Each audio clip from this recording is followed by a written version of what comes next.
wasn't that me? You should brand me. So this one has a lot of meat to it. There's a lot of stuff that happens in this episode. There's a lot of back and forth going on here between Lucy and Maximus and Norm and the other guy. It's sort of like the last episode in a way, but this one doesn't have any Cooper in it. It's all just developing plot lines in this one. But before I get into it, I want to, again, thank you all for all of the likes and support I've been getting on this channel. It does actually mean a lot to me. I think in my last video, I was hoping to get like to 100 subs, but you guys went way beyond that. I think at the moment we're at 140 subs, so that was a big increase from where we were. So thank you again for that. But without further ado, let's get into it. Kind of opens up with Maximus and Thaddius. They're hanging out. They're happy that they got Dr. What was his name? Wilzig. They did get it in the most like unexpected way. They basically, remember, they followed Cooper's his ghoul trail. They followed his radiation trail to a lake. You know, it's very fortunate that that led to the head to begin with. Like, what are the odds of that, basically? Knight Titus was like the best example of like a true brotherhood person, you know? Because like, they're not perfect, but they'll get the job done, sort of. So like Knight Maximus, if he actually eventually in like season 2, which has been greenlit, if he does get like a proper power armor from the Brotherhood, he would probably be one of the best Brotherhood agents out there. All this to say is Maximus trusts Thaddius, okay? Like they're like at this point he's like, I don't know if this is a compliment or not, but like Thaddius is like the perfect squire. No, he's such a perfect kiss ass. Titus and Thaddius, the T-Boys. Yeah. Where it's like, all right, well, maybe I will take off my helmet. I can probably trust you. Hey, look. He takes off his helmet. The contrast between the heavy, deep, like badass voice that a guy in like a power armor suit has versus Maximus, where he's just like, hello there.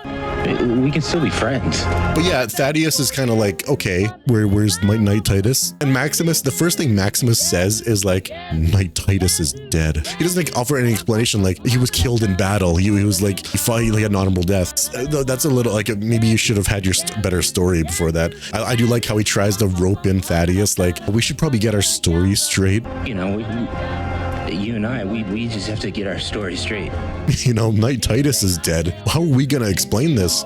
Like, it's not all Maximus's fault. But this is where a fight happens. I should have known better than to trust you.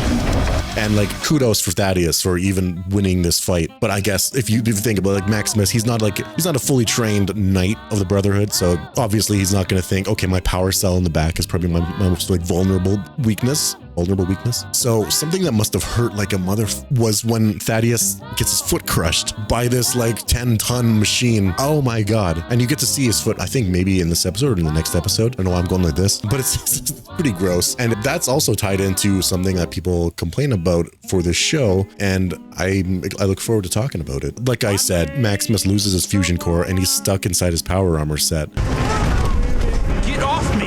What an embarrassing thing to happen to you. Like, if you're this badass Knight of the Brotherhood, and can you tell that I love the Brotherhood? It's one of my favorite factions, Fallout. You know, am I gonna join the Institute, the Brotherhood, or the Freedom Fighters, whatever they were called, the other guys? No, I'm gonna wear a power armor suit, of course. And yeah, Maximus is just kind of left there for now, and we'll pick up with him later. I don't know how long Maximus was there, but it's long enough to where it gets a little hot in there. Like he is dying in there. That would be my hell personally. Like, I can stand the cold, but I cannot stand the heat. I would perish in that suit. Luckily, like, Lucy comes around, kills the rad roaches that were about to eat him, and that would obviously kind of suck a little bit. Okay, Lucy at this point doesn't really trust a whole lot of people anymore. Everybody has tried to betray her pretty much, maybe except the doctor. He was the only one with like a voice of reason. But like, okay, Lucy has radiation poisoning.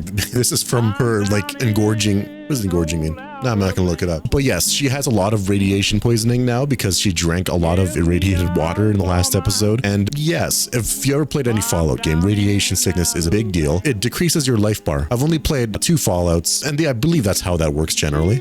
I got Radaway left in the sleeve of my armor. You can have it if you let me out. I love video game shows, video game movies, whatever. It's just cool seeing all these little Easter eggs, references. Why can't there be a good Resident Evil TV show that mentions herbs and puzzles and mansions and stuff like that. Come on, give me it. So yeah, they're like, okay, either you're gonna pass out and I'm gonna be trapped in here and then we're both gonna die, or you just let me out. You know, trust issues aside. And for whatever reason, Maximus is like, I'm Knight Titus. Like, I don't think you need to lie to her. Is there any reason? You could just say, I'm Knight Maximus, and then have it revealed later that, yeah, sorry, I lied to you. I'm not a knight. She doesn't care. She's the last person that's gonna care. Maybe he just likes the name Titus, you know, not a bad name. There's a mention here, and you will get the reference if you played Fallout 3. I never got far enough in Fallout 3 to have seen that. Basically, Lucy mentions, hey, this is the T60 model of the power armor. There's like a specific lining in the armor, and that's something that Maximus also nerded out about to Knight Titus. Knight Titus didn't give a damn, but you know, so he's immediately looking at her like, damn, she knows about the lining. She says that the T60 model began like regular use after the Battle of Anchorage. The Battle of Anchorage showed up in DLC for Fallout 3. It wasn't actually the actual battle. It was a simulation of the battle, and it took place in like, I don't know, in lore it takes place in 2066, so it's like just a couple years later the bombs are gonna fall, you know, a decade later pretty much. And from what I know about the lore, and I do like the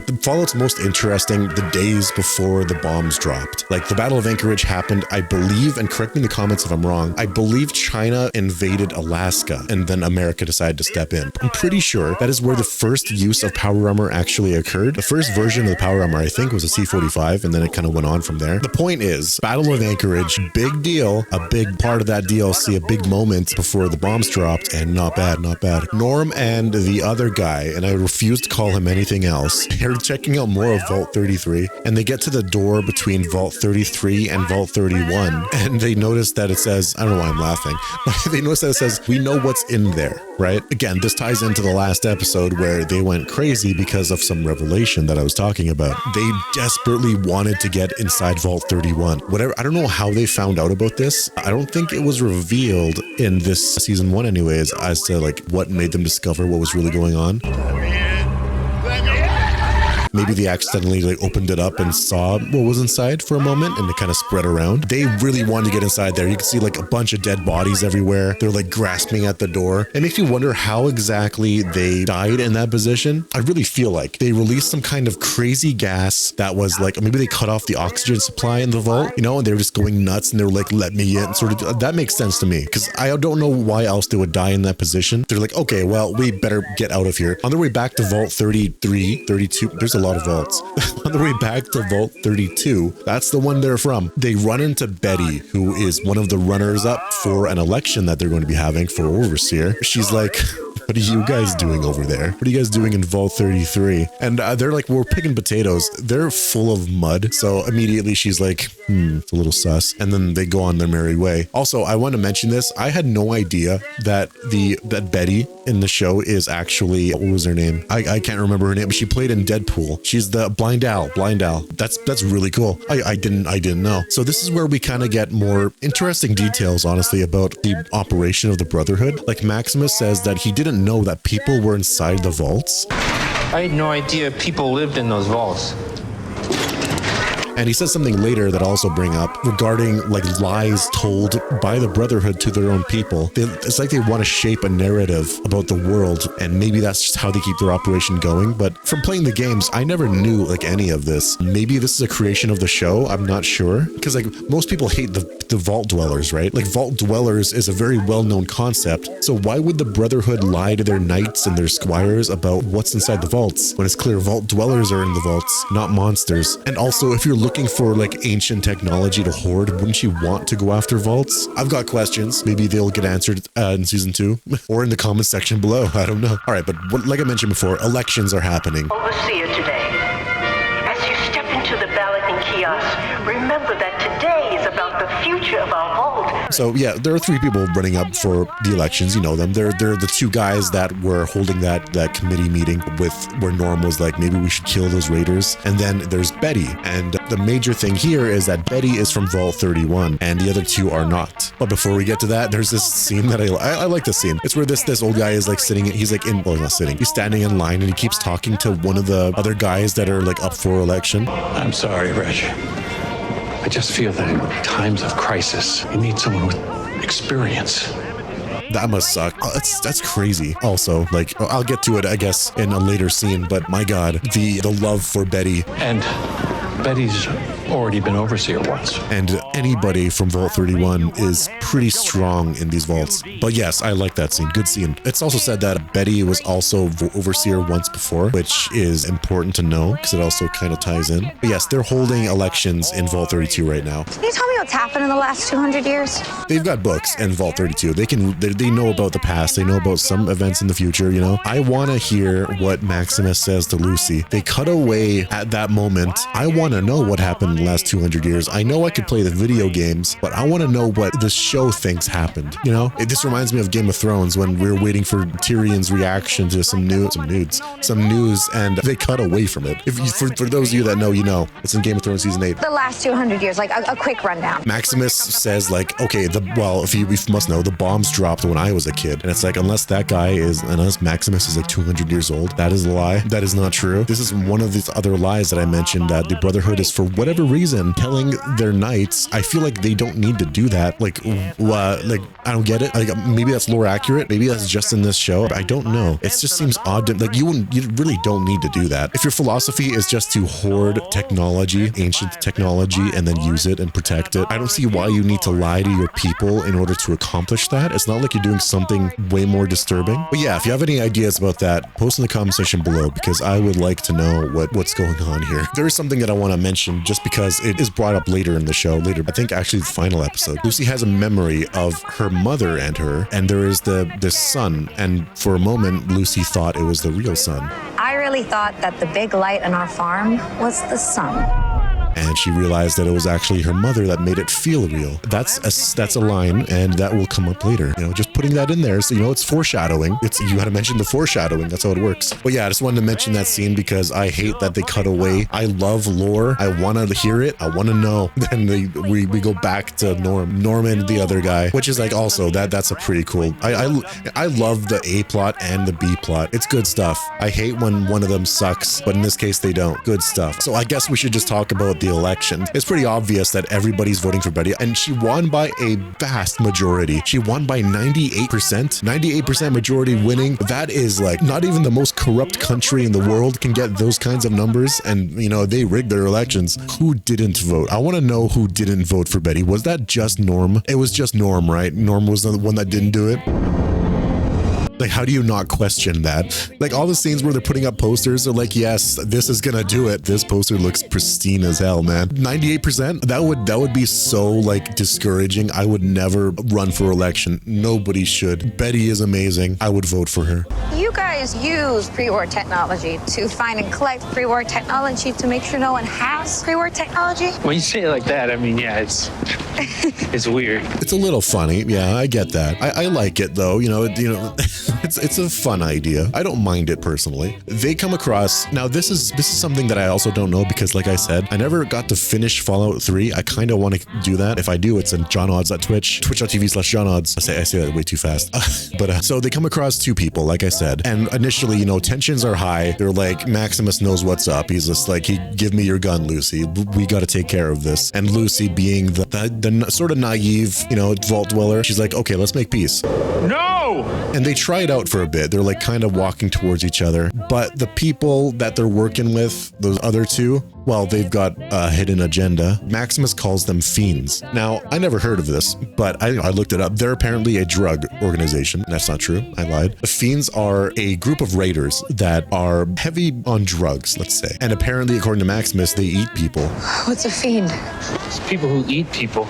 I don't know that for a fact. And at this point, like, I'm sure that was in the games. It sounds like something that would be in the games. But the Brotherhood has been lying to Maximus about pretty much everything. You know, food for thought. You've been shot. It's just a scratch. This episode has a lot of cutting back and forth between these two plot lines. I hate it up here. Just remember though, when things look glum, vote for Vault 31. You know, I ran once. And then that weevil famine came.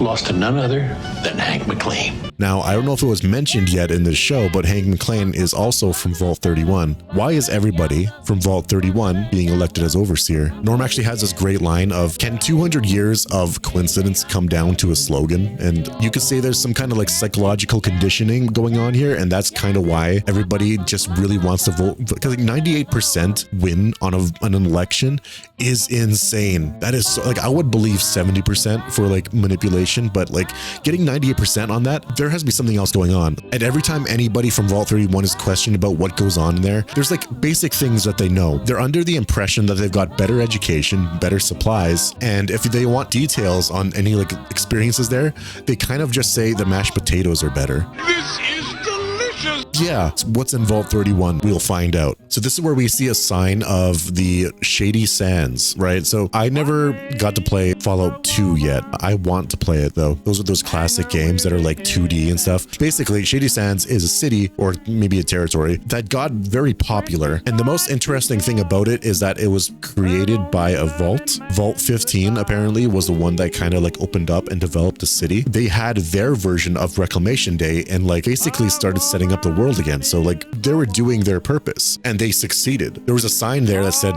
over like 34,000 people lived there at one point. They certainly don't live there anymore. Shady Sands is the capital of the NCR, the New California Republic. And Lucy is very I never mentioned this, but check this out. You see that? You see that awesome stuff right there? I've got a Fallout watch. It's cool. I'm not advertising anything. I'm just saying. As I was going to say, Lucy is understandably very upset that they had their version of Reclamation Day and she never got to have hers. 34,000 people lived here after the war.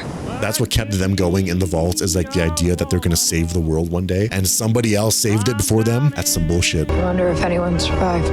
I did.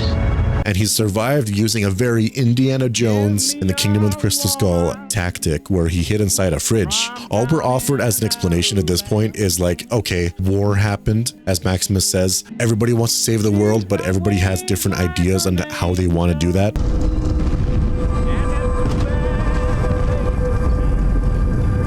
But there is more to the story that we'll get later. We have to get you something from somewhere.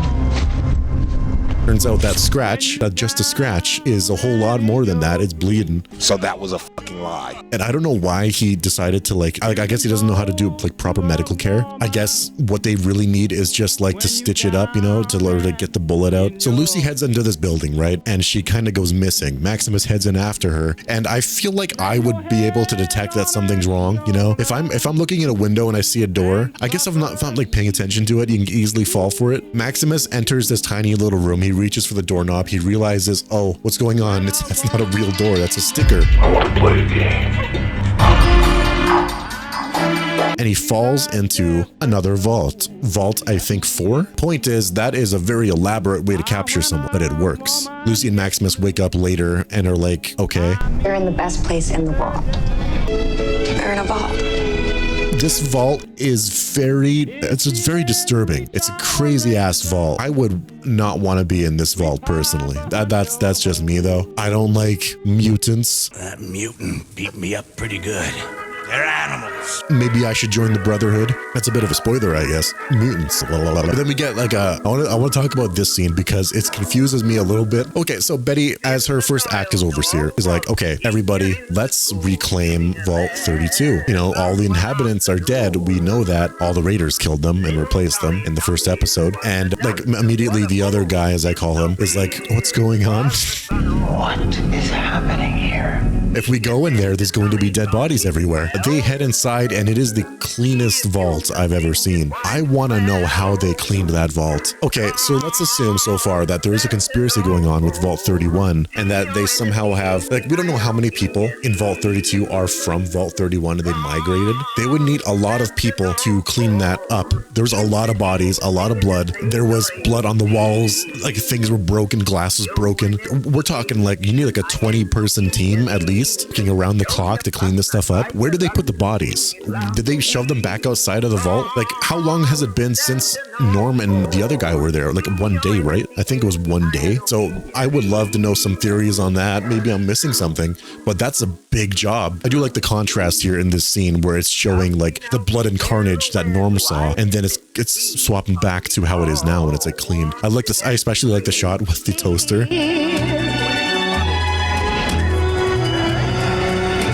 The guy that had the fork in the toaster, and then boom, complete 180. This is like the final thing in this episode that, whoa, sorry about that. The final thing in this episode, my mic hates me. Norm talks to Betty about what happened to his mother's Pip-Boy. He basically questions, where is it now? Like, was it buried with her? Betty says, yes, it was. And like the reason she knows that is because she buried Betty.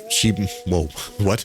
So Betty buried Norm's mother herself, right? And I say that just because that is very important later, and I'll bring it up when the time is right. But it does involve what happened to Norm's mother, and yeah, that's quite a twist. It's interesting. Foreshadowing and setups all over in this show. Overall, this episode was awesome. Good shit. Good show overall. If you set your expectations right, you kind of like know what it is. It's not risky in any way, right? They're going after a MacGuffin. It's sort of a classic storyline. It's not a big problem though, because you're here for an exploration of Fallout. And we do get some added lore. And I believe in the next episode, we're going to get some lore that people aren't okay with, but we can talk about that then. In the meantime, though, I would rate this like a 9 out of 10. Good stuff. We had some like interesting drama between Thaddius and Maximus, the friendship, the bonding relationship between Maximus and Lucy, and the intrigue of Vault 31 and Vault 32, like what's going on there, that conspiracy. If you have anything to say about it, please post in the comment section below and leave a like if you enjoyed the video, of course. I do want to like thank you all again for all of the support that this channel has been receiving. I'm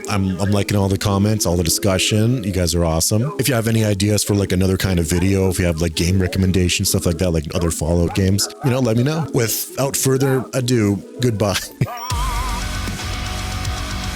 These chicks are moving.